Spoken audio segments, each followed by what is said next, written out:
As far as I can recall, it was in 2015 that the NMC made an attempt to come up with a piece of an LI, which was LI 2224, to try and somehow manage to regulate the space and grant some power to the NMC so that their regulatory powers can be enforced.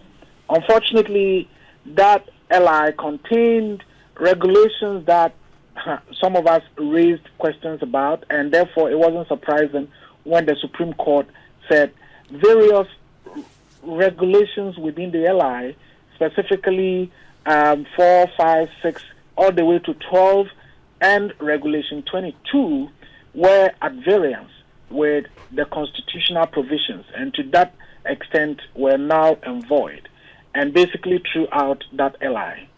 Since then, nothing stops the NMC from, proposing a new LI, taking into consideration the views expressed by the Supreme Court. And in fact, if you read the Supreme Court's ruling, it says that the NMC knows what it should do. So the Supreme Court, in its ruling, admits and accepts the fact that what the NMC was attempting to do was necessary. But then they went overboard with certain regulations within the LI. And therefore, if they wanted to do the right thing, they knew the steps to take. Till now, that's about almost 10 years now, nothing has happened. Of course, we've been battling for the passage of the broadcasting law for almost 2 decades now. Nothing has happened. Then we have Section 76 of the Electronic Communications Act and Section 208 of the Criminal and Other Offences Act, Act 29, that contain, that makes room for this whole thing about causing fear and panic and so on, that, as I said, this government appears to have weaponized over the last 7-8 years to really repress people, get people into trouble. Some people have been arrested, Bobia and Sam, Mensa Thompson, Ken Thompson, and a few others. In fact, recently I read a report about somebody having been jailed 1 month for publication of false news. Well, so long as the law is there, you will say that it must be therefore implemented.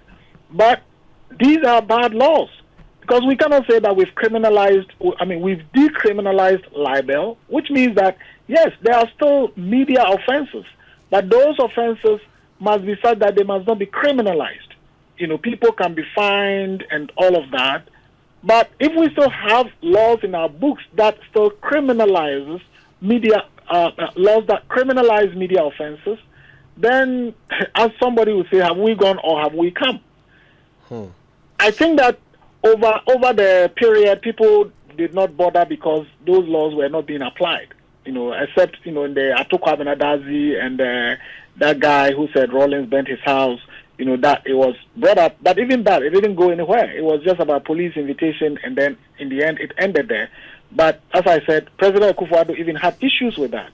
But then during his regime, we see the weaponization of those pieces of legislation to get people into trouble. So I think, as we've been advocating, we still have those laws that we need to deal with.